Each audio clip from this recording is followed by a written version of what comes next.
Bonjour à tous et bienvenue dans cette nouvelle vidéo de Winilo Studio. Aujourd'hui, nous allons apprendre comment traiter un besoin client. C'est parti. Ça y est, vous avez enfin un besoin, c'est-à-dire du concret, qui est votre point d'entrée pour travailler avec un client. Il faut donc le choyer jusqu'à ce qu'il aboutisse à une contractualisation. Nous allons l'étudier en 3 étapes. Bien comprendre le besoin, comment y répondre, comment le faire vivre.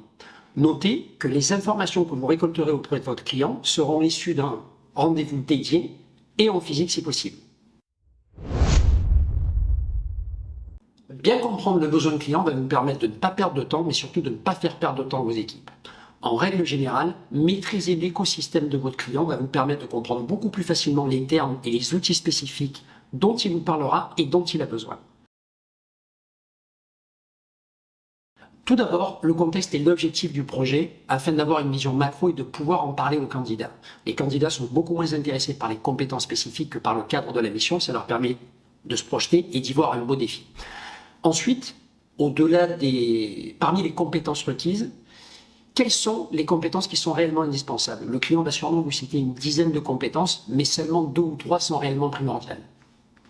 Troisièmement, au-delà des compétences métiers, quels sont les plus qui vont faire la différence? Ça peut être par exemple une personnalité, le client va rechercher quelqu'un d'empathique, quelqu'un de créatif ou une expérience bien précise dans un domaine en particulier. Quatrièmement, le nombre minimum d'années d'expérience. Cinquièmement, la date de démarrage maximum. Et sur ce point-là, il ne faut pas hésiter à projeter le client. Je vous donne un exemple. Monsieur le client, vous m'avez dit que le projet devait démarrer en septembre, mais si je trouve un candidat qui a la compétence A, B et C et qui peut démarrer en octobre, est-ce que ça peut le faire? Sixièmement, le budget. Ça ne doit surtout pas être un tabou. Il vaut mieux aborder cette question-là dès le début plutôt que ça devienne un sujet bloquant quand tout le monde aura validé le candidat. Et enfin, quels sont les arguments que le client peut vous donner pour attirer les meilleurs candidats? Il faut lui faire comprendre que c'est un travail d'équipe et qu'il faut qu'il vous donne des arguments pour attirer les meilleurs. Après avoir récolté toutes ces informations, il faut bien avoir en tête que le candidat décrit par le client n'existe pas, ce qu'on appelle le mouton à 5 pattes. Il faut donc bien cerner parmi les informations récoltées quelles sont les informations indispensables ou pas, et ensuite bien remodeler le besoin. La notion de croyance est très importante ici. Il faut se battre pour les candidats en qui vous croyez. Tout simplement parce que déjà c'est une victoire personnelle, mais surtout ça vous permettra d'avoir une meilleure relation avec votre consultant en tant que manager. Il faut aussi savoir que vous n'allez pas proposer au client des compétences, mais un potentiel. Comme je l'ai dit précédemment, un candidat ne correspond jamais aux besoins du client à 100%, mais il peut y répondre autrement, parce qu'il est force de proposition, parce qu'il a d'autres compétences qui sont intéressantes, ou parce qu'il a une bonne personnalité. Dans la majorité des cas, le client préfère apprendre un potentiel qui s'adaptera à l'équipe plutôt que l'inverse. Concrètement, comment trouver un bon candidat?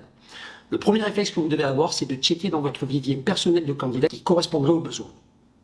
Ensuite, c'est de le partager à votre équipe, bien entendu les recruteurs, en leur donnant un maximum d'informations pour qu'ils puissent cerner les meilleurs potentiels. Également à d'autres collaborateurs qui peuvent avoir des connaissances, c'est ce qu'on appelle la cooptation. Et enfin, je le répète très souvent, ne pas subir, n'attendez pas qu'on vous offre des candidats sur un plateau, non, allez les chercher vous-même sur les job boards, c'est vous qui connaissez le mieux le besoin de votre client. Et il faut savoir qu'un besoin évolue tous les jours en fonction de la situation de votre client, mais également de vos concurrents aussi. Il faut donc être force de proposition et anticiper cette évolution en étant le plus réactif possible. En règle générale, un besoin se traite sous quelques jours, voire une semaine. Si votre besoin est toujours d'actualité après 2-3 semaines, généralement c'est qu'il y a un problème. Client trop exigeant ou le candidat n'existe pas. Il faut donc en discuter avec lui. Autre élément important, il faut savoir prioriser ses besoins et choisir ceux qui vous feront gagner. Parce que vous avez déjà des candidats sur ce type de compétences, parce que vous avez une bonne relation avec votre client, parce que le besoin est facile, ou parce que vous avez déjà traité ce type de besoin auparavant. Et à contrario, il ne faut pas aussi hésiter à prendre du recul pour abandonner certains besoins, parce qu'ils sont trop énergivores ou vous font perdre du temps. Ce n'est pas un échec, c'est de la lucidité. Pour terminer, je dirais qu'un bon ingénieur d'affaires, c'est quelqu'un qui sait ajuster le besoin pour le rendre réalisable, détecter le potentiel et le vendre au client, et enfin, quelqu'un qui sait prioriser ses besoins et choisir ceux qui le feront gagner. Merci beaucoup en tout cas d'avoir regardé cette vidéo, j'espère qu'elle vous a été utile, et n'oubliez pas de vous abonner.